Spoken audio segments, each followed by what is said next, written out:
আসসালামু আলাইকুম ভিউয়ার্স। এখন যে নাটকটি আমরা এক্সপ্লানেশন করতে চলেছি সেই নাটকের নাম হচ্ছে মাই মিলিটারি ভ্যালেন্টাইন। আর এই নাটকটিতে দেখানো হয়েছে বিখ্যাত কেপপ স্টারের প্রোগ্রাম যে বিল্ডিংয়ে চলছে, যেখানে মেয়র সহ সবাই উপস্থিত, সেইখানে বোমা লাগানো হয়। আর সেই বিল্ডিং উদ্ধার করতে আসে একদল আর্মি সেনা, কিন্তু সেখানে আর্মি সেনার মধ্যে ভুল বোঝাবুঝি হয়ে যে কেপপ স্টারকেই সে মনে করে যে হয়তোবা সেই প্রধান টেরোরিস্ট, এবং তার সঙ্গে এমন ঝামেলা বাঁধা এবং সেখানে অনেক সাংবাদিক থাকায় ঘটনা মুহূর্তেই সারা দেশে ভাইরাল। আর এতে কেপপ স্টারেরও মনে হয় যে সে বোঝাবে মেয়েটিকে সে আসলে কে, কারণ সেই সময় মেয়েটি কেপপ স্টারকে চিনতেই পারছিল না। তারপর কেপপ স্টার সে মিলিটারি ট্রেনিংয়ের জন্য চলে যায় এবং সেই মেয়ের মিলিটারি কপি। আর তারপরে বিভিন্ন ঘটনা ঘটতে থাকে এই নাটকটিতে। তো নাটকটি দেখার জন্য আপনাদের সবাইকে আমন্ত্রণ জানাচ্ছি। আর যারা আমাদের চ্যানেলে আজকে নতুন করে ক্লিক করেছেন তাদের জন্য রিকোয়েস্ট থাকবে, যদি এখনও সাবস্ক্রাইব না করে ফেলেন তাহলে প্লিজ আমাদের চ্যানেলটি সাবস্ক্রাইব করে পাশে থাকা সাবস্ক্রিপশন বেলটি প্রেস করে দিলে যখনই আমরা নতুন কোনো নাটক বা মুভির ভিডিও আপলোড দিব আপনাদের কাছে নোটিফিকেশান পৌঁছে যাবে। এপিসোড 5-এর শুরুতেই আমরা দেখি সং আই মেয়েটিকে নিয়ে হসপিটালে নিয়ে যাওয়া হচ্ছে, আর তার হাত ধরে আছে এখানে কেপপ তারকা লয়েড। আর শেষ পর্যন্ত তারা অপারেশন থিয়েটারে ঢুকিয়ে দিয়ে তারপরে দুজনে মিলে বসে সেখানে প্রার্থনা করতে থাকে। লয়েডকে তখন বলে বেক যে এখন আমাদের চলে যাওয়ার সময় হয়েছে, ইউনিটে রিপোর্ট করতে হবে। কিন্তু লয়েড সেখানে আরও কিছুক্ষণ থাকতে চাইলে সে বলে যে তুমি কিন্তু তার গার্জিয়ান নও এবং তোমাকেও রিপোর্ট করতে হবে। লয়েড তখন এসে বলে যে সব কিছুই কিন্তু মানুষের জীবনের জন্য রেগুলেট করা হয়, আর ওই মেয়েটি আমার মনে হয় যে সে ছাদ থেকে পড়ে সুইসাইড নয়, তাকে মেরে ফেলার চেষ্টা করা হয়েছে, কারণ সে আমাকে বাঁচাতে গিয়ে এই বিপদে পড়েছে। সুতরাং আমি আমার দায়িত্ব মনে করছি এখানে থাকা। সে সময় ইউনিটের একজন এসে সেখানে তাদেরকে রিপোর্ট করলে তখন তারা তাদের মতো চলে যেতে থাকে ইউনিটে। সিন কাট করে একবারে আর্মি মেসে দেখানো হয় তাদের রুমে।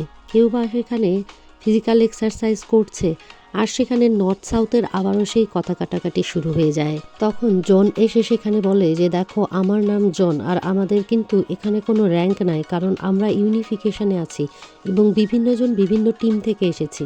এখানে যদি আমরা সবসময় এভাবে লড়াই করি তাহলে তো হবে না, আর আমরা এখন ইউনিফিকেশন এই টিমের মেম্বার। নর্থ কোরিয়ান ঘি নামসিক তখন বলে আসলে তার একটাই দুঃখ যে তার নাম কেউ সাউথ কোরিয়ায় প্রনাউন্স করতে পারে না। এরপরে তারা সবাই মিলে ঘি নামসিকের নাম উচ্চারণ করতে চাইলেও পারে না। আর লয়েড ভারাক্রান্ত মনে একপাশে শুধুমাত্র তার বেডের উপরে বসেই ছিল, তাদের কোনো আলোচনাতেই সে পার্টিসিপেট করে না। সিন কাট করে আমাদেরকে দেখানো হয় ভেক কমিশনার পার্কের সঙ্গে কথা বলছে এবং সেখানে সঙ্গাই মেয়েটির সকল ল্যাপটপ ফোন সব কিছু চেক করে দেখছে যে সে কত বড় ফিতার ফ্যান। আর সে সব কিছু চেক করে দেখে আর বলে তাহলে মেয়েটি এই জন্যই মনে হয় খবরটা দিয়েছিল। মোবাইলও ওপেন করে দেখে যে তার স্ক্রিনে রয়েছে লয়েডের ছবি। ভেক তখন একটু টেনশন নিয়ে যখন জিজ্ঞেস করে মেয়েটি বেঁচে আছে কিনা, তখন পার্ক জানায় যে কেন তোমার এত টেনশন হচ্ছে কেন। সে বলে না, সে যদি বেঁচে থাকে তাহলে আমরা তার কাছ থেকেই জেনে নিতে পারবো যে আসলে কি হয়েছিল ব্যাপারটা। তখন পার্ক জানায় এখনও সে অচেতন অবস্থায় রয়েছে এবং তাকে এখনও আইসিইউয়ে রাখা হয়েছে। ভেক জানায় ল্যাপটপে সে কোনো তথ্যই পায়নি। তখন পার্ক জানায় যে তাহলে এটা কোনো হার্ড ড্রাইভে রাখতে পারে পোর্টেবল, এখন সেটা খুঁজতে হবে। এরপর আবারও সিন কাট করে লয়েডকে দেখানো হয় এবং তাকে সে জিজ্ঞেস করে জন যে তুমি কেন আমাদের ইউনিফিকেশন ইউনিটটি ছেড়ে পিআর ডিফেন্সে যেতে চাচ্ছ। তখন লয়েড জানায় যে আমার নিজেকে মনে হয় আমি এইখানকার জন্য ফিট না, সুতরাং আমি টিম চেঞ্জ করছি। এরপরে তার গিফটগুলো সবাই দেখে আর ভাবে যে তুমি কি জাস্টিন বিবার নাকি কোরিয়ার, এত গিফট কেন আসে। তারপরে একজন তার একটা গিফটের দিকে তাকালে সে সেটি দিয়ে তাকে বলে তুমি এনজয় করো। জন বলে লয়েড থেকে যাও না এই টিমে, কারণ এখানে আমাদের কোনো র্যাঙ্ক নেই, আমরা ক্যাজুয়ালি কথা বলতে পারি, ঠিক না দো হিয়নও তখন তাকে থাকতে বলে, কিন্তু লয়েড বলে না আমি পিয়ারে যেতে চাই। এরপরে দেখানো হয় লয়েড ঘুমিয়ে আছে, হঠাৎ করে তার ঘুম ভেঙে গেলে সে উঠে বসে আর চিন্তা করতে থাকে সেই মেয়েটির কথা। হঠাৎ করে সেদিন সেই মেয়েটি তাকে হাসপাতালে সেই রুমের মধ্যে নিয়ে যেয়ে বলেছিল যে আসলে আমি তোমাকে সরি বলছি, আমার জন্যই তোমার এই বিপদ হয়েছে, তুমি ঠিক আছো তো। তখন লয়েড বলে না না তুমি কি বলো, আমি তো ঠিক আছি। মেয়েটি তখন তাকে তার সেই জ্যাকেটের কথা জিজ্ঞেস করেছিল যেদিন সে রাতে সে দিয়েছিল লয়েডকে, অর্থাৎ লয়েড গায়ে দিয়েছিল। লয়েড তখন অনেক মনে করার চেষ্টা করেও আসলে মনে করতে পারে না, বলে আসলে আমি মনে হয় হারিয়েই ফেলেছি। তখন মেয়েটি বলে কোনো অসুবিধা নেই। লয়েড বলে আমি তোমাকে এর থেকে ভালো জ্যাকেট কিনে দেবো। মেয়েটি তখন সেখান থেকে চলে যায়। সিন আবার পরদিন সকালে নিয়ে যাওয়া হয়, অনেকগুলো গিফট গাড়িতে তুলছে জনম্যান, আর সে খুবই মন খারাপ করে আর বলে এত গিফট কিভাবে কি করব। এদিকে লয়েড তখন তাকে ফোন দিয়ে বলে যে ওই হসপিটালে সঙ্গাই মেয়েটির খবর তোমাকে নিতে হবে। আমি সম্ভবত আজকে এখান থেকে ট্রান্সফার হয়ে পিআর ডিফেন্সে যোগ দিতে যাচ্ছি। আর সেই সময় আরও এক ঝাঁকা গিফট আসলে সে চিন্তা করতে থাকে কি করবে এত গিফট। এরপরে সিন কাট করে আমাদের দেখানো হয় পাবনার সঙ্গে। সে তখন দূরে দেখে একটি ছোট মেয়ে বসে আছে, তার কাছে সে একটি আইসক্রিম নিয়ে যেয়ে তাকে খেতে দিয়ে বলে ওই যে দেখছো গ্র্যান্ডফাদার, সে তোমাকে এটি দিয়েছে, তুমি কার জন্য অপেক্ষা করছো এখানে। সে বলে আমি অপেক্ষা করছি, বলতে পারবো না কার জন্য। আর খুবই খুশি হয় আইসক্রিমটা দেখে, বলে এটি এত সুন্দর, নিশ্চয়ই খেতেও খুব ভালো হবে। তখন তাকে সে সেটি এনজয় করতে বলে। তখন সে বলে যে তুমি এখানে নতুন শিফট হয়েছো ঠিক না, তাই এটা ওয়েলকাম গিফট। সে তখন তাকে থ্যাংক ইউ বলে আর বলে যে সাউথ কোরিয়াতে সব কিছুই অনেক প্রিটি প্রিটি পাওয়া যায়। সং জানায় নর্থ কোরিয়ারও অনেক কিছু অনেক প্রিটি আছে, তুমি জানো না তাই। এরপরে আবারও সিন কাট করে দেখানো হয় লয়েড নামসিকের কাছে এসেছে, ঘি নামসিক, এবং তাকে জানায় তুমি তোমার এনার্জি এত নষ্ট করছো কেন, আমার তো মনে হয় তুমি 112 থেকেই ট্রেনিং নিয়েছো। এতে তো নামসিক খুবই অবাক হয়ে যায়, বলে তুমি কিভাবে জানলে। লয়েড বলে ইউটিউব থেকে। সে বলে তুমি যে আমাকে মনে করেছো 112 থেকে আমি ট্রেন্ড, এতেই আমি গর্বিত, কিন্তু আমাদের এই টিমের মধ্যে শুধুমাত্র আমাদের লেফটেন্যান্ট বেকি রয়েছে 112-তে ট্রেন্ড, আর কেউই নয়। দোয়েয়ং এসে বলে ইউনিফিকেশনের পর 112 থেকে ট্রেন্ড হওয়ার আর কোনো মানে থাকে না, আর যারা সেখান থেকে ট্রেন্ড হয়েছে তাদেরকে তো অ্যাবান্ডন করা হয়েছে ইউনিফিকেশনের পর, এবং তারা সবাই আর সৈনিকে যোগ না দিয়ে টেরোরিস্ট হয়েছে। এবং সেই যে ইউনিফিকেশন উদযাপনের ডেতে তারাই তো বিল্ডিংয়ে বোমা লাগিয়েছিল, তাদের এখন নতুন নাম হয়েছে ভায়োলেট, তুমি জানো না। এতে করে খুবই অবাক হয়ে যায় লয়েড যে তাদের নাম ভায়োলেট। এরপর আমরা দেখি লয়েডের লয়ার চলে গিয়েছে মিস্টার পার্কের কাছে, এবং তার কার্ড দিয়ে সে জানায় যে সে লয়েডের জন্য কথা বলতে এসেছে, যে লয়েডকে কেন পিআর ডিফেন্সে দেওয়ার কথা থাকলেও ইউনিফিকেশনে দেওয়া হয়েছে। এবং সে তাকে কাগজ শো করে দেখায় যে এটা তার পিআর টিমে জয়েন করার অর্ডার চলে এসেছে। এটা যদি ভায়োলেট করা হয় তাহলে কিন্তু আপনারা ইল্লেগাল কাজ করবেন এবং লয়েড আইনগত ব্যবস্থা নিতে পারবে। আর সে তখন তাকে বলতে থাকে যে আপনি আপনার ক্ষমতা বলে কোনো কিছুই করতে পারেন না, সব কিছু লিখিত অর্ডার বলে হয়।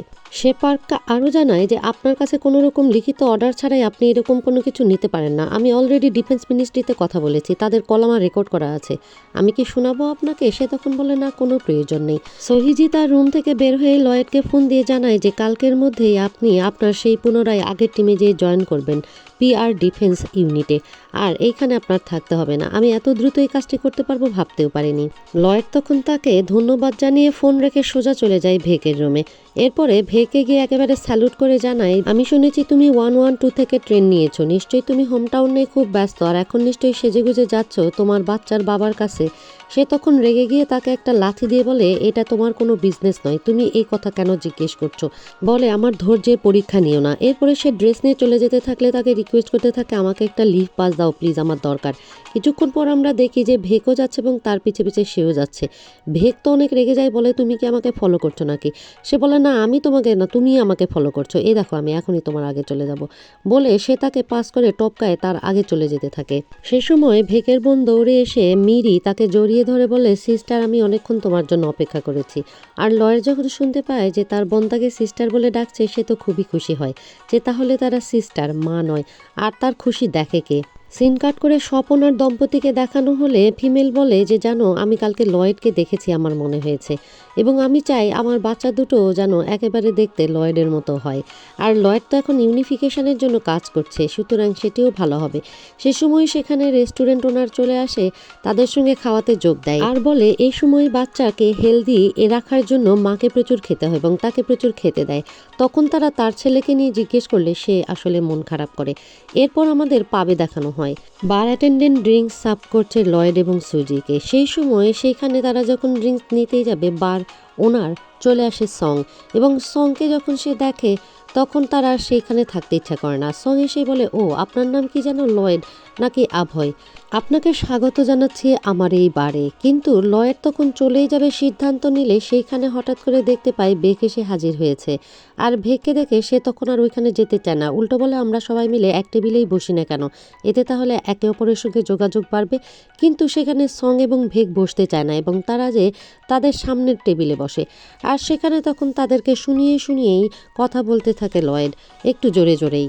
লয়েডের চোখটি শুধুমাত্র ভেকের দিকেই, ভেককে হাসতে দেখেও তার খারাপ লাগে। আর এদিকে ভেককে যে ড্রিঙ্কসটি দেওয়া হয় তা একটি স্পেশাল ড্রিঙ্কস যা তৈরি করেছে সং। সেটি বার অ্যাটেন্ডেন্ট বললে অবাক হয়ে যায় ভেক যে সে আসলে ড্রিঙ্কসও বানাতে পারে। এদিকে তো কোনো কিছুই খেতে ভালো লাগছে না তার, শুধুমাত্র চোখ শুধুমাত্র সেই টেবিলে। আর জোরে জোরে কথা বলাতে সং একটু বিরক্ত হয়ে গেলে তখন লয়েড বলে, না আমি আসলে আমাদের সাকসেসের কথাই বলছি, আমি আর এই টিমের আন্ডারে নেই, আগামীকাল থেকেই আমি পিআরে জয়েন করছি। সেই সময় একদল ছেলেপেলে এসে সেখানে ঢুকে আর তারা সবসময় সেই সং আই মেয়েটিকে নিয়ে বলে সেই মেয়েটি স্টকার। সেই মেয়েটির জন্য তখন কথা বলতে থাকে লয়েড, আর তখন সেখানে একটা গন্ডগোল বেঁধে যাওয়ার মতো হতে থাকে। তখন সেই গন্ডগোলের মধ্যস্থতা করতে থাকে ভেক, আর ভেক আর সং তাকে তখন পিছনের দরজা দিয়ে বাইরে বের করে দেয়, কারণ সং আইকে নিয়ে সে কোনো নেগেটিভ কথা শুনতেই চায় না। আর ছেলেপেলেগুলো বলে একজন স্টকারকে নিয়ে সে কেন এরকম করছে। ভেক তখন সব কিছুর জন্য সংকে ধন্যবাদ জানিয়ে বলে যে তুমি এখন তাহলে বাড়ির ভেতরে যাও আর আমরা চলে যাচ্ছি। আর যাওয়ার আগে যখন সে যাবে লয়েডের সঙ্গে, লয়েড মাস্ক বের করতে যাচ্ছে, সেই জোর করে মুখে মাস্কটি পরিয়ে দেয় আর বলে সিরিয়াসলি মুখটি থেকে যেও, যাতে করে তোমাকে আর কেউ আইডেন্টিফাই করতে না পারে, ঠিক আছে? লয়েড বলে এখন আমাকে নিয়ে তোমার দুশ্চিন্তা হচ্ছে, বুঝতে পারলে যে একজন সেলিব্রিটির কীরকম বিড়ম্বনা। তখন সে জবাব না দিয়ে সেখান থেকে চলে যায়। এরপর ভেককে বাসায় দেখানো হয়। সে যখন তার কাপড় গুছিয়ে রাখছে তখন আলমিরার মধ্যে সেই ডলটি সে দেখতে পায়। তারপর ডলটি হাতে নিয়ে বিছানায় শুয়ে শুয়ে ডল নিয়ে ভাবতে থাকে যে কিভাবে এটা সম্ভব, সে নাকি হাত ধরেছিল সেই ব্লাফারের, হতেই পারে না। তারপরে ডল সে একেবারে আবারও ড্রয়ারে রেখে শুয়ে পড়ে আর শুয়ে শুয়ে ভাবতে থাকে সত্যি কি সে আমার হাত ধরেছিল নাকি এটি স্বপ্ন ছিল। এরপরে তার কথাগুলো মনে পড়তে থাকে যে চলে যাচ্ছে সে পিআর ডিফেন্স টিমে, আর তাদের টিমে থাকবে না। ইউনিফিকেশনের নামে সে মারাই যেত, আর এরকম 2 নাম্বারই সে করতে পারে না। এবং লিভ নেওয়ার জন্য সে যে রিকোয়েস্ট করছিল সেটাও ভাবতে থাকে। এরপরে তাকে দেখানো হয় এক্সারসাইজ রুমে সে কঠোর পরিশ্রম করছে। আর ঠিক সেই সময় ব্যায়াম করে যখন সে শুয়ে আছে তার মুখের উপরেই দেখতে পায় লয়েডকে, আর লাফ দিয়ে উঠে বসে সেখানে। ভেক জিজ্ঞেস করে এ সময় আবার এখানে কেন? তখন সে বলে যে আসলে আমি তো কালকে চলেই যাব, সেজন্য তোমাকে থ্যাঙ্কস দিতে আসলাম। সে জানায় কিসের জন্য, বলে সব কিছুর জন্যই তোমাকে ধন্যবাদ জানাচ্ছি। ইউনিফিকেশনের নামে এটি যেটা চলছে এটি আসলে আমার মনে হচ্ছে না ঠিক হচ্ছে, কারণ আমরা ইউনিফাইড টিম হয়ে কাজ করছি ঠিকই, কিন্তু টিমের মধ্যে ইউনিফিকেশনের অভাব লক্ষ্য করা যায়, যেটা তুমিও নিশ্চয়ই খেয়াল করেছো। তারপর বলে কাল থেকে আমি থাকবো না, তো যা কিছু তুমি আমার জন্য করেছো ধন্যবাদ, আমি তোমাকে কখনোই ভুলতে পারবো না। তখন সে বলে যে তুমি যেখানে যাচ্ছ সেখানে ঠিক মতো সব কিছু করবে তাহলেই হবে। আর এদিকে লয়েড জানায় যে আমার শুধুমাত্র দুশ্চিন্তা হচ্ছে সঙ্গাইকে নিয়ে, তুমি যদি পারো তাহলে সঙ্গাইকে একটু মাঝে মধ্যে দেখে এসো, কারণ সে স্টকার না, সে সুইসাইডও করতে চায়নি, লোকজন তার বিরুদ্ধেগুলো নেগেটিভ কথা বলছে। তখন ভেক জানায় যে সে তো জীবিত, সে যখন জ্ঞান ফিরবে সবাইকে জানাতে পারবে, সবাই তখন তাকে বিশ্বাস করবে। এরপরে সে উঠে চলে যাওয়ার সময় বলে যে তুমি ঠিকমতো মেডিসিন নিও, অসুস্থ হলে নিজের যত্ন নিও, আর কখনো নিজেকে টর্চার করো না, বলে সেখান থেকে চলে যায়। এরপরে দেখানো হয় একটি বাইক বের হয়ে যাচ্ছে রাস্তায়, আর এদিকে লয়েডও সবার কাছ থেকে বিদায় নিয়ে পিআর ডিফেন্স টিমে যোগ দেওয়ার জন্য চলে যাচ্ছে। সব টিম সেখানে উপস্থিত থাকলেও ভেক সেখানে আসে নাই। লেফটেন্যান্ট ভেককে সে শুধু খুঁজতে থাকে, কিন্তু অন্য টিমের সবাই জানায় যে তোমাকে তো আমরা কমরেড নো বলে রেখেছি, সুতরাং তুমি তো টিমের অংশই ছিলে না, সেই জন্য তোমার মতো একজন ব্যক্তির জন্য লেফটেন্যান্ট ভেক কেনই আসবে বিদায় দিতে। তাই লেফটেন্যান্ট ভেক তার কাজে চলে গেছে। তখন আর কোনো রকম কোনো কথা লয়েড না বলে হাসি মুখে সবাইকে বিদায় দিয়ে তারপরে সে তার গাড়িতে উঠে রওনা দেয়। সেক্রেটারি জিজ্ঞেস করে তোমার মন খারাপ নাকি ওই জায়গাটি ছেড়ে আসার জন্য? লয়ের জানাই পাগল নাকি, ওইটা তো একটা ডুমড প্লেস ছিল, আমি বেঁচে গেছি। ইউনিফিকেশনের নামে শুধুমাত্র জীবন চলে যাওয়ার একটা ধান্দা ছিল, সেটা আমার মোটেও সেখানে ভালো লাগেনি। এখন আমি পিআর টিমে জয়েন করব, সেই ইউনিটে জয়েন করতে পারলেই আমি স্বস্তি পাবো। এরপর তাকে দেওয়া গিফটটি দেখালে সেই গিফটটির পাশে সে তার কোটটিও লক্ষ্য করে, আর তারপরে বলে গাড়িটি ঘোরাও, আমি ওই সং আই মেয়েটিকে দেখে তারপরে যাব। আর আমরা দেখতে পাই বাইকে আর কেউই রওনা দেয়নি, রওনা দিয়েছিল ভেক, এবং ভেক সং আইকে দেখতে এসেছে। আর ভেক যখন বাইরে কথা শুনতে পায় লয়েডের, সে তখন তাড়াতাড়ি আড়াল হয়ে পড়ে, আর লয়েডও তখন সেখানে চলে আসে সং আইকে দেখার জন্য। এসে সং আইয়ের ক্লাসের বাইরে দাঁড়িয়ে সং আইয়ের সঙ্গে কথা বলতে থাকে যে তুমি কবে জাগবে, তুমি আবার কবে আমার অটোগ্রাফ নেবে, কবে তোমাকে আমি একটা ভালো লাঞ্চ বা ডিনার দিতে পারবো, সেদিন আমার খুব ভালো লাগবে। অবশ্যই তোমাকে আমি এই অবস্থায় রেখে যাচ্ছি, আমার খুব খারাপ লাগছে। কি হলো তোমার সাথে আমি জানতে পারলাম না, তবে জানার ইচ্ছা থাকবে সঙ্গাই, তুমি অবশ্যই জাগলে আমাকে কল দিবে। সঙ্গাইয়ের সাথে যখন সে এই কথাগুলো বলছিল ঠিক তার পাশেই দাঁড়িয়ে সেই সব কথাগুলো শুনছিল ভেগ, কিন্তু মোটেও সেটি জানছিল না লয়েড। এরপরে লয়েড কথা শেষ করে তার কাছ থেকে বিদায় নিয়ে সেখান থেকে চলে গেলে তখন ভেগ আড়াল থেকে বের হয়ে আসে।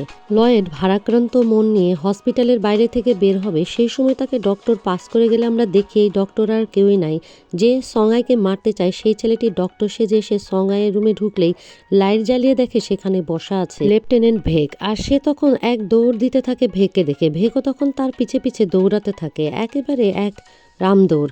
আর সরাসরি সেই ছেলেটি গিয়ে তার কারের সামনে গিয়ে দাঁড়ায়, অর্থাৎ লয়েডের। আর লয়েডও দেখতে পায় যে কারের সামনে দিয়ে দৌড়িয়ে যাচ্ছে ভেগ। তখন লয়েড গাড়ি থেকে নিজেও নেমে যায় আর ভেগের পিছে সেও যেতে থাকে।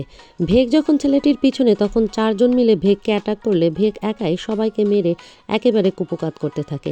কিন্তু এক পর্যায়ে যখন ভেগকে ছেলেটি পরাজিত করে, ঠিক সেই সময় সেখানে ছেলেটির মাথায় পিস্তল ধরে এসে দাঁড়ায় লয়েড এবং বলে, এই মুহূর্তে যদি তুমি তাকে ছেড়ে না দাও আমি কিন্তু গুলি চালাবো।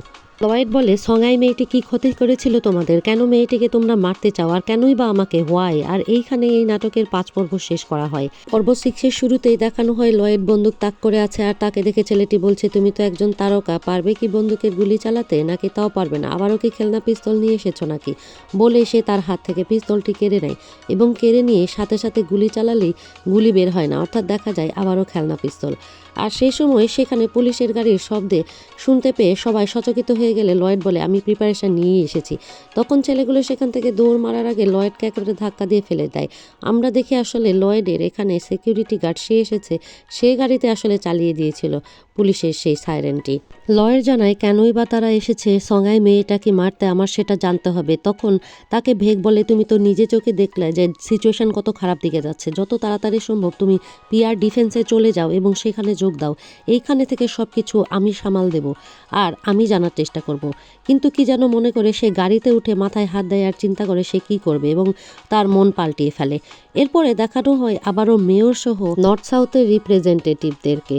মেয়র বলে যে আমি আশা করেছিলাম অনেক বেশি লোক ইউনিফিকেশনে সাড়া দেবে, কিন্তু তা হলো না। লিমিনহো জানায় অনেকে তো 70 বছর ধরে অপেক্ষা করতে করতে বাড়াও গেছে, আমাদের মনে হয় নতুনভাবে শুরু করতে হবে। মেয়রও বলে হ্যাঁ, আমাদের নতুনভাবে শুরু করা উচিত।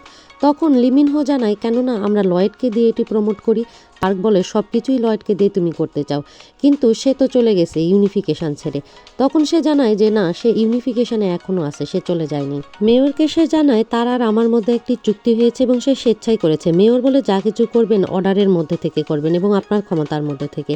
এরপরে সিন কাট করে দেখানো হয় ভেগ সঙ্গাইয়ের ফোনটি নিয়ে খোলার চেষ্টা করছে, আর সেখানে চলে আসে তখন লয়েড এসে বলে, এটা সঙ্গাইয়ের ফোন না, দাও আমি খুলে দিচ্ছি। বলে সে তার বার্থডে দিয়ে সেটি খুলে দেয় আর বলে, স্ক্রিনে আমার ছবি দেখেও তোমার বোঝা উচিত ছিল কোনটা আসলে লক হতে পারে। এরপরে সে ফোনটি তার হাতে দিয়ে বলে যে আমি চলে এলাম আবার তোমার সাথে একত্রে কাজ করার জন্য। বলে ইউনিফিকেশন বলে স্যালুট দেয়। আর সে তখন বলে, কেন, তোমার তো আজকে সেখানে জয়েন করার কথা। সে বলে, আমি বলতে পারবো না কেন, কিন্তু আমার ইচ্ছাতেই এখানে এসে জয়েন করেছি, আমার মনে হয় আমার এখানে থেকে কাজ করা উচিত। তারপর সে তাকে রিপোর্ট করে সেখান থেকে চলে যায়। এরপরে মেসে গিয়ে অন্যান্য সৈনিকদের বলে, বয়েজ তোমরা কোথায়, এখনও চেয়ার আপ করো, আমি ফেরত এসেছি। সবাই তো অবাক হয়ে যায়। এসে বলে যে লয়েড তুমি ফেরত এসেছো, কেউ তো খুবই খুশি, আর কেউ আবার বলে লয়েড তুমি কি এখনও মিলিটারি সার্ভিসটাকে সিরিয়াসলি নাওনি নাকি, যা ইচ্ছা তাই করছো। কিন্তু আর যাই হোক, বন্ধুরা আসলে সবাই তাকে দেখে মোটামুটি খুশি হয় এবং একজন তো তার হাতে গার্বেজের বক্সটি দিয়ে বলে, এই বিনটি পরিষ্কার করো, তুমি আজকে এখানে নিউ কামার। লয়েড বলে, আমি এটা গত সপ্তাহে করেছি, তোমাদের কেউ করো। কিন্তু শেষমেশ লয়েডকেই সেটি করতে হয়। সিন কাট করে আমাদের দেখানো হয় আবারও পার্কের কাছে ভেগ রিপোর্ট করতে গিয়েছে এবং সেখানে ভেগ জানায় যে তার মোবাইল খোলা সম্ভব হয়েছে। তখন বলে যে নিশ্চয়ই সেই এন্টারটেনার লয়েড খুলেছে, ঠিক না? আমি জানতাম ওই মেয়েটা আর লয়েডের মধ্যে কোনো সম্পর্ক আছে এবং কেনই বা সে হসপিটালে গিয়েছিল এখন আমার কাছে ক্লিয়ার। ভেগ জানায় যে তারা সিঙ্গার এবং ফ্যান, এর বাইরে আমি কোনো কিছু পাইনি। সে তখন তার হাতে হ্যান্ডওভার করে দেয় তার ট্যাবটি এবং তাকে নিয়ে সকল তথ্যগুলো, আর বলে কেনই মেয়েটি তার সম্পর্কে খবর দিতে গেল, নিশ্চয়ই এখানে অন্য কিছু আছে, আর তাকে মারতে চাচ্ছে মানে তার কাছে এমন কিছু আছে। তো একটা বেইট ইউজ করো, বেইট বোঝো, সেটা ইউজ করে তারা পৌঁছার আগে আমরাই সেখানে পৌঁছানোর চেষ্টা করি। তখন তাকে ভেগ জানায় যে ঠিক আছে, সে সেখানে পৌঁছার চেষ্টা করবে। সিন কাট করে লয়েড আর সুজিনকে দেখানো হয়। সে সুজিনকে জানায় যে সে তার এখানে একটা কাজ বাকি ছিল, এই জন্য আবারও ফেরত এসেছে। কিন্তু সুজিন বলে যে তোমার এটা করা উচিত হয়নি, আমি অনেক কষ্টে পিয়ারের সেই পারমিশন লেটারটা আবারও তোমার জন্য বের করেছিলাম, ঠিক আছে তুমি যেটা ভালো মনে করো। তখন লয়েড বলে আমার জন্য যদি একটা কাজ করে দাও তাহলে খুব ভালো হয়, যদি তুমি এই মেয়েটিকে খুঁজে বের করতে পারো। সঙ্গাই এবং তার সম্পর্কে সকল তথ্য, অনেকেই তার সম্পর্কে জানতে চাচ্ছে কিন্তু আমি সবার আগে জানতে চাই, তাহলে খুব ভালো হতো। সে বলে আমি কি করব, তার পরিবর্তে তুমি কি দিবে? সে বলে যে তুমি কি চাও? সে বলে যে আমি প্রয়োজনে পরবর্তীতে তোমার কাছ থেকে চেয়ে নিব। আর পার্কের কাছ থেকে ভেগ যখন ফিরে আসে দেখে তারা দুজন কথা বলছে, হ্যান্ডশেক করছে এবং হেসে হেসে কথা বলছে। আবারও তার উপরে বিরক্ত হয়ে সেখান থেকে সে চলে যায়। আর যেতে যেতে ভাবতে থাকে কমিশনার পার্কের কথা। কমিশনার পার্ক বলেছে যে তুমি তো নিশ্চয়ই জানো বেট, অর্থাৎ বেট বলতে সে লয়েডকে বুঝিয়েছে। এতে করে খুবই ভয় পেয়ে যায় বেগ। আর বেগ বলে যে যদি লয়েড কোনো কিছু জানতো সেই মেয়েটির কাছ থেকে তাহলে আমাদের কাছ থেকে লুকাতো না, কারণ সেও তো ইউনিফিকেশনেরই একটা অংশ। কিন্তু সেখানে কমিশনার জানায় যে কখনোই নয়, নিশ্চয়ই সেও কিছুই জানে যা আমাদেরকে জানাচ্ছে না। সুতরাং তোমাকে ইমোশন দিয়ে নয়, তাকে বেইট হিসেবে ট্রিট করতে হবে। এ কথা ভেবে সে আরও ওরিড হয়ে পড়ে, ভাবতে থাকে লয়েডের না কেউ কোনো ক্ষতি করে ফেলে। এরপরে আমাদের সিন কাট করে আবারও দেখানো হয় সাউথ কোরিয়ান রিপ্রেজেন্টেটিভ লিমিনহোর কাছে চলে এসেছে পার্ক। পার্ক এসেই বলে যে তোমরা যে কাজগুলো করছো সেটা তো ঠিক করছো না, আমাদেরকে ইউনিফিকেশনের নামে এভাবে ঝুলিয়ে না রেখে স্পষ্ট করে কিন্তু এখানে তোমাকে বলতে হবে যে কি করতে চাচ্ছ। তখন লিমিনহো জানায় তুমি কোনো চিন্তা করো না, ওই মেয়েটিকে নিয়ে আমরা খোঁজখবর নিচ্ছি, সে কোথাকার রিপ্রেজেন্টেটিভ সেটাও আমরা খুঁজে বের করার চেষ্টা করব। আর খুব শীঘ্রই আমরা 2 কোরিয়ার ইউনিফিকেশন নিয়ে খুব বড়সড় একটা পার্টিও করতে যাচ্ছি। তখন সেখান থেকে পার্ক চলে যায়। এদিকে টুপি পরা অবস্থায় পাব ওনার সঙ্গকে দেখি সে একটা প্যাকেট নিয়ে আর্মি কিচেনের মধ্যে যাচ্ছে এবং আর্মি কিচেনে যাওয়া মাত্র কিচেন থেকে একজন মেয়ে তার হাতের মধ্যে একটা কিছু দিয়ে সেখান থেকে চলে যায়। আর সে সেটি নিয়ে বক্সটি দিয়ে কিছুক্ষণ পরে আমরা দেখি সে আর্মি ড্রেসে চলে গেছে আর্মিদের সেই মেস রুমে। সং গিয়ে রুমের মধ্যে সব জায়গাতে খুঁজে খুঁজে দেখতে থাকে তার রিকোয়ার্ড জিনিস, কিন্তু সে কোথাও তার কোনো কিছু খুঁজে না পেয়ে মোটামুটি একটু বিরক্তই হয়ে যায়। এরপর আমরা তাকে দেখি সে বেডের নিচে তাকালে বেডের নিচে একটি মেশিন স্থাপন করা আছে এবং সেখানে সে হাত দিয়ে সেটিকে আরও ভালোভাবে লাগিয়ে দিতেই রুমের মধ্যে কেউ একজন আসতেই সে তখন সেখান থেকে জানালা দিয়ে পিছনের দিকে চলে যায়। আর জানালা দিয়ে একবারে সে সিঁড়িতে নামে আর সেই রুমে ব্যাক করে না। সিঁড়িতে নেমে সে সেই দিক দিয়ে চলেই যাবে, সেই সময় খেয়াল করে নিচ দিয়ে সৈনিকরা আসছে এবং তখন সে কোনো কিছু বুঝতে না পেরে আস্তে আস্তে করে ওপরের দিকেই উঠতে থাকে এবং সেখানে টয়লেটের মধ্যে ঢুকতে পড়ে। আর কিছুক্ষণ পরে আমরা দেখি যে সেই বারান্দা দিয়ে সৈনিকরা যখন বের হয় সে তার ড্রেস খুলে পুরাপুরি আবারও নর্মাল ড্রেস পরে টয়লেট থেকে বের হয়। এদিকে তখন তাকে একজন সেনা দাঁড় করিয়ে বলে যে এখানে কোনো সাধারণ মানুষ প্রবেশ করতে পারে না, আমি কি তোমার আইডি দেখতে পারি, তুমি কার সঙ্গে দেখা করতে এসেছো? সেই মুহূর্তে ভেগ সেখানে এসে সঙ্গে দেখতে পেয়ে বলে যে তিনি আমার কাছে এসেছেন। তখন সৈনিক সেখান থেকে চলে গেলে ভেগ বলে তুমি কি করছো এখানে? সে বলে আসলে আমি তোমার সঙ্গে দেখা করতে এসেছিলাম কিন্তু আমি পথ হারিয়ে ফেলেছি। এরপরে ভেগ তাকে ক্যান্টিনে নিয়ে যেয়ে তাকে ড্রিঙ্কস খেতে দেয় আর তার সঙ্গে কথা বলতে থাকে যে সে আসলে তাকে দেখা করতে কেনই বা এসেছে। তখন সং মিথ্যা করে বলতে থাকে যে আসলে তার খুব মনে হচ্ছিল যে সে সুস্থ আছে কিনা, সেদিনের পর থেকে তো আর দেখা হয়নি, খোঁজ নেওয়া হয়নি, তাই তার কাছে দেখা করতে এসেছে। আর সে তার হাতে রাখা ব্যাগটি খুব সাবধানে রাখতে থাকে। এদিকে তারা সেখানে কথা বলতেই লয়েড এসে দেখে যে তারা দুজন ক্যান্টিনে বসে কথা বলছে। লয়েড তো প্রথমে গোপনে গোপনে দেখছিল কিন্তু পরে যখন তারা দুজন মিলে খুব কানাকানি করে কথা বলে এটা সে সহ্য করতে পারে না। সে সেখানে যেতে চাইলেই দুজন সৈনিক এসে বলে যে তুমি লেফটেন্যান্ট ভেকের এই মিটিং নষ্ট করতে পারবে না, সেখানে তুমি যেতে পারবে না বলে জোর করে তারা দুজন মিলে তাকে সেখান থেকে পাজাকোলা করে তুলে নিয়ে সেখানে চলে যায়। আর সে বোঝানোর চেষ্টা করে ভেকের সঙ্গে তার গুরুত্বপূর্ণ কথা আছে, তাকে এখনই যেতে হবে, কিন্তু কে শোনে কার কথা। এইদিকে ভেক হেসে হেসে তার সঙ্গে তো গল্প আর কথা বলছে। আর এই মুহূর্তে ভেকের সেখানে মেসেজ আর কল চলে আসলে ভেককে তখন সেখান থেকে চলে যেতে হবে। এটি শুনে তখন সে বলে আমিও চলে যাই, কারণ আমি তো তোমার পারমিশন না নিয়েই চলে এসেছি। সে যখন ব্যাগ নিয়ে চলে যেতেই থাকবে তখন ব্যাগ থেকে তার আইডি কার্ডটা সেখানে নিচে পড়ে যায় হঠাৎ করে, আর ভেক সেটি খেয়াল করে। সে তখন তাড়াহুড়ো করে আইডি কার্ডটা তুলে নেয়। এরপর দেখানো হয় যে সেই রেস্টুরেন্টের ওনার আর বার অ্যাটেন্ডার একটি পোস্টার দেখছে এবং সেখানে রেস্টুরেন্টের ওনার তার যে ছেলেকে ছোটোবেলায় হারিয়েছে সেই ছবিটাও সেখানে রয়েছে এবং ছবিটাতে হাত দিয়ে সে আদর করে। আর তারপর আমাদেরকে দেখানো হয় একেবারে মিলিটারি হলে সেখানে বক্তব্য দিচ্ছে সাউথ কোরিয়ান রিপ্রেজেন্টেটিভ লিমিনহো। লিমিনহো সবার কাছে কৃতজ্ঞতা প্রকাশ করলে পার্ক বলে এখানে কৃতজ্ঞতার কিছু নেই, তারা তাদের ডিউটি করে। আর তিনি আবারও নতুন করে পরিচয় করিয়ে দেন এখানে লয়েডকে, এবং বলা হয় যে লয়েড এখানে এখন কমরেড হিসেবেই থাকবে এবং সে এখন আমাদের এই পুরো ফোর্সটাকে প্রমোট করার জন্য কাজ করবে। তারপর তিনি তার পুরো প্ল্যান বলেন এবং কিভাবে সব কাজ আগানো যাবে এবং প্ল্যান এক্সিকিউট করা হবে সেই জিনিসগুলোও বলেন। তো সবাই সেটাকে অ্যাপ্রিসিয়েট করে এবং মিটিং শেষ হয় এবং সবাই অনেক উচ্ছ্বসিত হয় যে একটা প্রমোশন করা হবে। এদিকে পার্ক তখন লয়েডকে জিজ্ঞেস করেন একা পেয়ে, আমি খুব খুশি হয়েছি যে আপনি আবারও ইউনিফিকেশনে ফেরত এসেছেন, এটি অ্যাপ্রিসিয়েটেড। তা কোনো বিশেষ কারণ রয়েছে কি এখানে আবারও ফেরত আসার? তো সেখানে লয়েড চুপ করে থাকে আর সেখানে ভেক এসে দাঁড়ায়।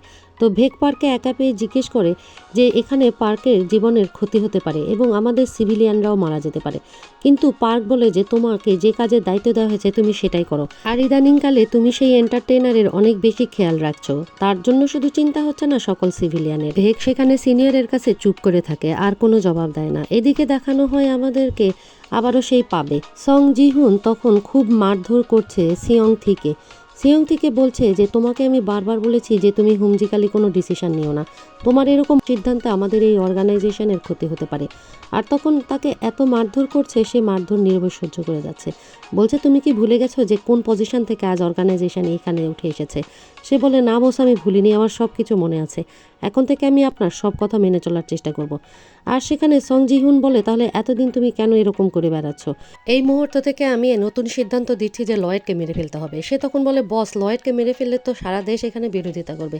সে আবারও তখন তাকে মারতে থাকে আর বলতে থাকে আমি সিদ্ধান্ত দিচ্ছি, আমার মুখের উপর কথা বলছো? আমার গায়ে মিলিটারি ড্রেস নেই বলে কি আমার অর্ডার আর মানবে না? তখন সে বলে ভুল হয়ে গেছে বস। সে বলে ভুলে যেও না যে তোমাকে কোথা থেকে আমি তুলে এনেছি আর কোন জায়গাতে এই অর্গানাইজেশন ছিল, সব কিছু আমার জন্য হয়েছে আর আমার কমান্ড অক্ষরে অক্ষরে মনে করবে। এরপরে সে বের হয়ে যায়, সেখানে ড্রিঙ্কস করতে থাকে তার পাবে আর ভাবতে থাকে কিভাবে অর্গানাইজেশনের উত্থান হয়েছে। আমাদের বহুদিন আগের স্মৃতি দেখানো হয় যখন নর্থ এবং সাউথ কোরিয়া ট্রিটিটি হচ্ছিল দুই সিটিকে একত্রীকরণ করে, ঠিক তখন তারা একটি বারে দুজন বসে খাচ্ছিল এবং সেইখানে বসে তারা প্ল্যান করে যে ইউনিফিকেশনের নামে এই ভাওতাবাজি আর চলবে না, সুতরাং তারা এর এগেনস্টে কাজ করবে এবং তারা যে সিটিটাকে একেবারে মডেল সিটি হিসেবে নিয়েছে সেই সিটি থেকেই এই ধ্বংসযজ্ঞ শুরু হবে। এবং তারপরে দেখানো হয় যে কিভাবে সেই ধ্বংসযজ্ঞ চলেছে। এরপর যখন তারা বার থেকে দুজন মিলে খাওয়া দাওয়া করে বাইরে বের হয়, তখন বেশ কিছু লোকজন তাদেরকে চারিদিক থেকে ঘিরে ধরে। ইউনিফিকেশনের পক্ষে বিপক্ষে এই লড়াই চলতে থাকে আর সেখানে যখন তাদেরকে চারিদিক থেকে লোকজন ঘিরে ধরে মেনলি সং থেকেই তারা টার্গেট করে, কিন্তু সেখানে সং জিহুন সে তাদেরকে একাই মারতে থাকে আর সং থেকে সেখান থেকে চলে যেতে বলে এবং সং থেকে সে জানে বাঁচিয়েছিল সেই দিন অতগুলো লোকের হাত থেকে আর একা একা একেবারে মৃত্যুর মুখে চলে গিয়েছিল। সবাইকে মারতে গিয়ে তাও সেও অনেক আহত হয়ে যায় এবং তাকেও কয়েকবার স্ট্যাবিং করা হয়। এই কথাটি মনে পড়ে সংথিরও যে কিভাবে তার বস তার জন্য লাইফটি রিস্কে নিয়েছিল। সিন কাট করে আবারও আমাদের স্টোরের হাজব্যান্ড ওয়াইফকে দেখানো হয় তাদের স্টোরে যে নতুন মালামাল এসেছে সেগুলো তারা সুন্দর করে গুছিয়ে রাখছে। আর সে সময় তারা সেখানে দেখতে পায় যে দুজন মনমরা হয়ে হেঁটে হেঁটে যাচ্ছে। তারা তখন বলে যে তারা যে দুজনকে হারিয়েছে তারা সেই দুজনকে যেন খুঁজে পায় ইন ফিউচারে, তাহলে তারা খুশি হবে। যেহেতু তারা হারিয়েছে, কেননা তাদের সেই সঙ্গীরা এই সাউথ কোরিয়াতে এসে তাদের সঙ্গে মিলিত হতো আর তারা খুশি হতো এবং তারা প্রার্থনা করতে থাকে তাদের সন্তানকে যেন কখনোই তারা না হারায় এবং খুব ভালোভাবে এই ইউনিফিকেশনের সিটিতে মানুষ করতে পারে। অর্থাৎ তাদের হোপ এই ইউনিফিকেশন সিটিকে কেন্দ্র করে সন্তানদের মানুষ করে তোলা। সিন শিফট করে আবারও আর্মি মেসে নিয়ে যাওয়া হয়। আর্মি মেসের সবাই তো অনেক উচ্ছ্বসিত যে প্রমোশনের জন্য ছবি লাগবে। প্রথমত তো নর্থ কোরিয়ার হিনাম সিক বলে ছবি তুলতে হবে কেন, ছবি তুলে প্রমোশন, এটা আবার কি ধরনের কথা? কিন্তু অন্যান্যরা সবাই বলে এটার মধ্যেও একটা চিল আছে, আমরা যে কাজ করছি, আমরা যে ইউনিফাইড একটা ফোর্স, এই ফোর্সের এই ছবির মাধ্যমে প্রমোটেড হবে যে দুই কোরিয়ার মধ্যে কত ভালো সম্পর্ক আছে। এই বলে সবাই হই হুল্লোড় করতে করতে ছবি তোলার জন্য বাইরে রেডি হতে চলে যায়। আবার কেউ বলতে থাকে যে দেখবা এখানে বেশিরভাগ ফোকাস করা হচ্ছে আমাদের মডেল লয়েডকে এবং কিছুক্ষণের মধ্যে আমরা দেখি সবাই ছবি তোলার জন্য ব্যস্ত, সবাই একেবারে মেকআপ টেকআপ করে রেডি হয়ে যাচ্ছে। এরপর ক্যামেরাম্যানের ডিরেকশনে সব সৈনিকরা তখন একটি জায়গায় গিয়ে সেখানে ছবি তোলার জন্য বিভিন্নভাবে পোজ দিতে থাকে। ক্যামেরাম্যানের ডিরেকশন ফলো করে তারা যখন বিভিন্ন ডিরেকশন দিচ্ছিল আর সেখানে লেফটেন্যান্ট বেক দূরদৃষ্টি নিয়ে দেখছিল যে কেউ কোথাও আছে কিনা এবং তাদের উপর আক্রমণ চালাচ্ছে কিনা। তার সমূহ বিশ্বাস যে আজকে কোনো না কোনো কিছু দুর্ঘটনা ঘটতে পারে। এদিকে ক্যামেরাম্যান এসে রিকোয়েস্ট করে লয়েডকে কিছু সলো ছবি দেওয়ার জন্য। লয়েড প্রথমে বলে যে সে আর সিঙ্গার নেই, সে এখন পুরোপুরি সৈনিক, কিন্তু সেখানে বলে না, আপনি একমাত্র ড্যান্সার সিঙ্গার, প্লিজ। তখন সে একা একা সলো প্রিপারেশন নিলে সেখানে তাকে তাক করে একজন স্নাইপার শুটার অর্থাৎ সং থি। আর সং থেকে তখন ফোন করে সং জিহুন, বলে এখনই সেখান থেকে চলে আসো, এটা একটা ট্র্যাপ, কিন্তু সে চলে আসতে চায় না। এরপরে যখন দেখে বেক, তখন একটা আয়না খোঁজার চেষ্টা করে এবং আয়না পেয়ে দ্রুত সেখানে গিয়ে আয়না দিয়ে রিফ্লেক্ট করে সেই স্নাইপার শুটারকে তার লক্ষ্য থেকে ভ্রষ্ট করে দেয় এবং একটি গুলি মিস হয়ে যায়, লাগে না আর লয়েডকে। কিন্তু গুলি লয়েডের পাশে এসে লাগলে তখন তাড়াতাড়ি করে লয়েডকে সবাই মিলে কাভার আপ করতে থাকে। আর সেই সময় তখন সেই খুনির পিছনে সবাই মিলে দৌড়াতে থাকে যে কে ছিল এই স্নাইপার শুটার। এবং তারপরে সেখানে বেগ ডিরেকশন দিতে থাকে যে 10 o'clock ডিরেকশানে ওই বিল্ডিংয়ে আছে, সবাই সেখানে চলে। এবং সবাই তাকে পিছু ধাওয়া করতে থাকলে তারা তখন দৌড়াতে থাকে এবং তারা দেখে একটি গাড়ি সেখানে মুভ করছে, আর সাথে সাথে সেই গাড়িতে অনেকগুলো গুলি করতে থাকলে গাড়ি থেকে বের হয়ে আসে ড্রাইভার, অর্থাৎ এই গাড়িতে এসেছিল খুনি। তারপর দুজন মিলে দৌড়াতে থাকলে বেগ তাদের পিছনে দৌড়াতে থাকে, সাথে সাথে সব সৈনিকের টিমও তাদের পিছু পিছু দৌড়াতে থাকে। সবচেয়ে অবাক বিষয় যে মেইন খুনি অর্থাৎ সন্থি, সে দ্রুত সেখান থেকে পালিয়ে যেতে সমর্থ হলেও তার যে ড্রাইভারটি এসেছিল তার সাথে তারা ড্রাইভারকে পাকড়াও করে। সন্থির পিছু পিছু গেলেও আসলে সন্থিকে বেগ ধরতে পারে না। সন্থি সেখানে একটা দড়ি লাগানো থাকলে সেই দড়ি দিয়ে নেমে গেলেও বেগ দেখে সেই দড়ি দিয়ে তার পক্ষে নামা সম্ভব নয়। এরপর আমাদের ইন্টারোগেশন রুমে দেখানো হয় সেখানে পার্ক এবং ভেগ আর তাদের সহকারী আর একজন, তিনজন মিলে তাকে টর্চার করে কথা বের করার চেষ্টা করলেও সে যখন কোনো কথাই বলে না তখন আর তার কাছ থেকে ইনফরমেশন পাওয়া যায় না। সিন কাট করে লয়েডকে দেখানো হয় সে রেডি হয়ে চলে গেছে সঙাই মেয়েটিকে দেখার জন্য। সঙাই তখনও আইসিইউ এর মধ্যে আছে। সে গিয়েই বলে, সঙাই আমি এসেছি, আজকেও আমার উপরে হামলা হয়েছিল। সেদিন রাতে তুমি বলেছিলে যে আমার এই জায়গাতে আসা উচিত হয়নি, তোমার সামনে পড়া উচিত হয়নি, তোমার জন্য আমি বিপদে পড়বো। আমি জানি না তোমার জন্য বিপদে পড়ছি না কি জন্য বিপদে পড়ছি। আর তারপর তার মনে পড়ে কিভাবে সঙাই তার চোখের সামনে ছাদ থেকে পড়ে গিয়ে আহত হয়েছিল এবং সবাই মিলে কিভাবে বলেছিল যে বর্তমানে ভায়োলেট যে গ্রুপ আছে তারা এই টেরোরিস্ট অ্যাক্টিভিটিস চালাচ্ছে, আর আজকে তার উপরের এই হামলা। সব কিছু মিলেই তার যেন কেমন মনে হতে থাকে যে তাকেই বোধহয় মারতে এই পুরো টিম এসেছিল। হঠাৎ করে সে আর ভাবতে পারে না, দেখে যে সেখানে মেশিনে তার হার্ট অফ হয়ে গিয়ে 0 শো করছে। তখন সে তাকে ডাকতে থাকে সঙাই সঙাই বলে। এরপর সে তাড়াতাড়ি চলে যায় ডাক্তারকে ডেকে আনার জন্য। তারপরে তো ডাক্তার চলে এসে তাকে সিপিআর দিতে থাকে এবং তার হার্টবিট আবার চালু করার চেষ্টা করতে থাকে। কিছুক্ষণের মধ্যে তারা সফল হয়ে যায় তার হার্টবিট চালু করতে এবং খুবই খুশি হয় যে তারা মেয়েটাকে আবারও ফেরাতে পেরেছে। এরপরে সেখানে দাঁড়িয়ে দাঁড়িয়ে এই দৃশ্যগুলো দেখে অস্থির হতে থাকে লয়েড, আর ভাবে যে তোমার কি হয়েছিল আর আমাকে বাঁচাতে গিয়ে কেনই বা তুমি এভাবে নিজের জীবনের রিস্ক নিয়েছিলে, বলে সে সঙাই সঙাই বলে ডাকতে থাকে। এরপর সিন কাট করে ভেগকে দেখানো হয় সে অফিসারদের মেসে চলে গেছে এবং সে লয়েডের ডেস্কটি খুঁজে বেড়াচ্ছে এবং সেখানে খুঁজে দেখার চেষ্টা করছে সেই জ্যাকেটটি কোথায়। অবশেষে একটি প্যাকেটের মধ্যে সেই জ্যাকেটটি পেয়ে যায় এবং মনে পড়ে যে এই জ্যাকেটটি দিয়েই সে আসলে তার রক্ত বন্ধ করার চেষ্টা করেছিল, অর্থাৎ এই জ্যাকেটটিই হবে সেই মেয়েটির। তারপর সেই জ্যাকেটটি খুলে দেখার চেষ্টা করে কোথাও কোনো কিছু আছে কিনা। আর ঠিক তখনই রুমের লাইট জ্বলে ওঠে। রুমে চলে আসে লয়েড, বলে তুমি এখানে কি খুঁজছো? তুমিও কি জানতে চাচ্ছ যে মেয়েটির সাথে আমার কোনো লিঙ্ক আছে কিনা বা মেয়েটি আমাকে কোনো তথ্য দিয়েছে কিনা, না অন্য কিছু? তখন আমতা আমতা করে ভেগ বলে, আসলে আমি দেখতে এসেছিলাম যে এখানে কেউ কোনো ইললিগাল কিছু পজেস করেছে কিনা এবং লাস্টলি আমি তোমার ডেস্ক দেখছিলাম। তখন লয়েড বলে, কি পেলে আমার ডেস্কে? ইললিগাল কোনো কিছু আছে কি? সে বলে, না কোনো কিছুই নেই, আমি যাচ্ছি।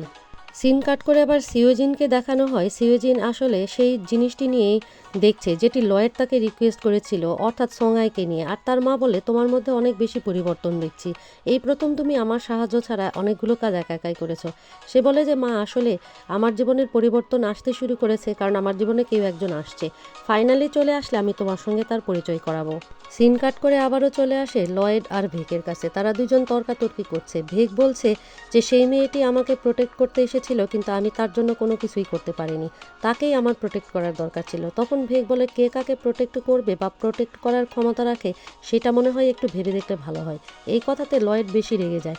সে বলে যে কেন, তুমি কি মনে করো যে আমার প্রোটেক্ট করার কোনো ক্ষমতা নেই? ভেগ বলে যে আমার মনে হয় সেটা তুমি ভালোভাবেই জানো, এখন পর্যন্ত তুমি তো নিজেকেই প্রোটেক্ট করতে পারো না। তখন সে ভেগকে বলে, তুমি তো নিজেকে প্রোটেক্ট করতে পারো না, আমাকে প্রোটেক্ট করতে গিয়ে একবারে স্ট্যাবিং হয়েছো, আরও কত কি হয়েছে। অপর থেকে শুধু দেখাও যে কত শক্ত মনের অধিকারী, কিন্তু ভেতরে ভেতরে তুমি একেবারে একটা সফটি ডল। 112-তে ট্রেনিং নিয়েছো বলে নিজেকে খুব গ্রেট ওয়ারিয়র মনে করো না। এবার খুব রেগে যায় এবং ভেগ বলে যে তুমি কি মনে করেছো বলে তাকে একেবারে নিচে ফেলে দেয় আর বলে আমার ধৈর্যের পরীক্ষা নিও না।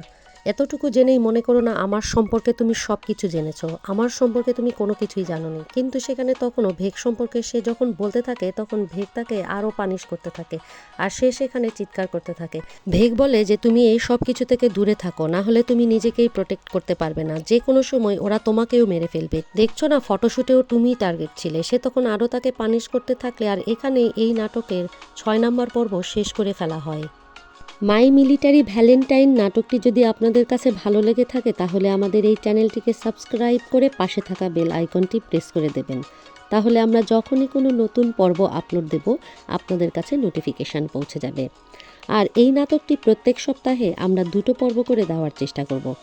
আপনাদের কাছে রিকোয়েস্ট থাকবে নাটকের পরবর্তী পর্বগুলো দেখার জন্য আমাদের চ্যানেলের সঙ্গে অ্যাটাচ থাকুন।